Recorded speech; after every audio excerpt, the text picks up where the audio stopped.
What exactly is City accused of here? And I guess for all supporters, the thing they want to know is what are the ramifications? Like you rightly say, this is a very complex and difficult situation to sum up very simply because there is so much depth and detail to exactly this report and this investigation. Just to break things down in a very simple term, they've been charged with more than 100 breaches of financial rules after an investigation that has taken in excess of 4 years. The breaches occurred between 2009 and 2018, and that's when the investigation started in 2018. It's also important to point out as well that one of the charges is that Manchester City have failed to act accordingly with regards to giving the right information to support the investigation and help them with their investigation as well. So that's also important to point out. But quite simply, this isn't just about how much money they've spent in the transfer market and how much money they paid for players.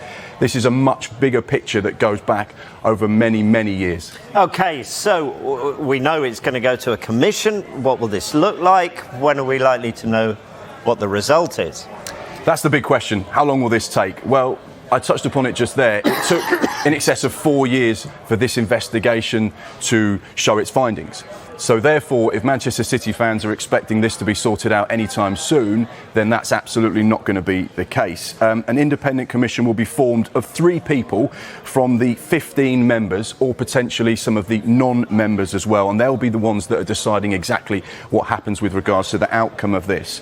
We have to remember that Manchester City had a very similar situation with UEFA some time back. They lost that, but went to the Court of Arbitration Appeals as well. So for sport, and therefore they had their ban, which was a 2-year European ban, reduced, and their fine was also reduced as well. One of the reasons for that changing when they went to CAS was something called the Statute of Limitations, which limits the availability of evidence to 5 years. And Manchester City said you can't go back further than 5 years because that's what's in the agreement. The Premier League don't have the statute of limitations, so therefore they can go back and investigate as far back as they wish. You have to remember as well that Manchester City, whilst they won that case against UEFA, have the best lawyers that are paid millions and millions of pounds, who will be going through the investigation with a fine-tooth comb, line by line, report by report, chapter by chapter, to work out exactly their position with regards to every single one of these charges.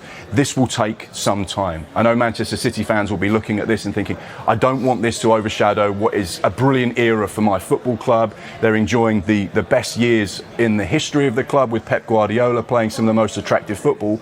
I don't want this to be lingering on in the background for many years to come, but it's likely this will take some time. There'll be no quick resolution, and that's the simple thing with regards to this. This is very, very complicated.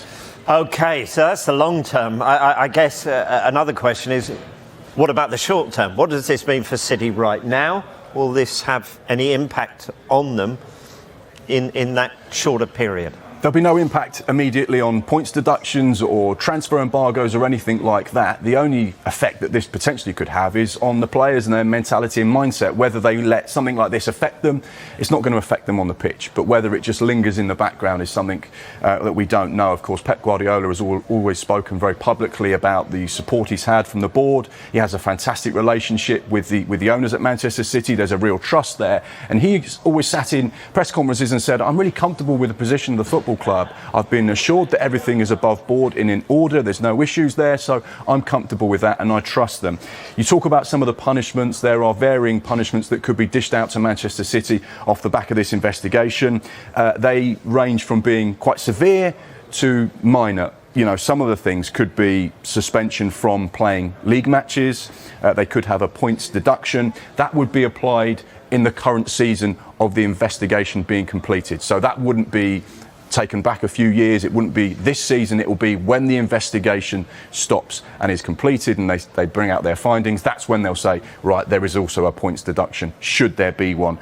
They can cancel or refuse to register players as well, which would be effectively a transfer embargo for Manchester City. Obviously financial penalties. They had one from UEFA. They could get financial penalties from the Premier League, or it could be a combination of various things that I've just mentioned there. So there's not one single punishment here.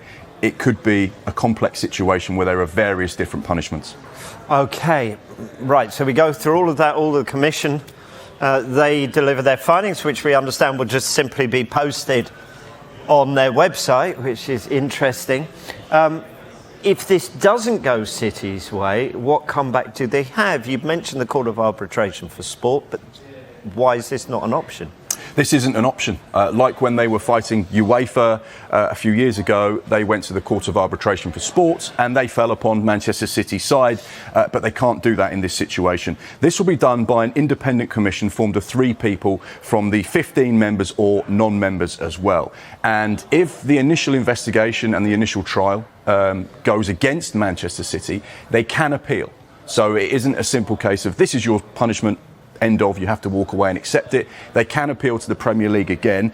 They would then appoint an appeal panel which would be made up of new members. There are currently 6 members of the Premier League appeal panel. So this, once again, like we keep saying, could go on for some time.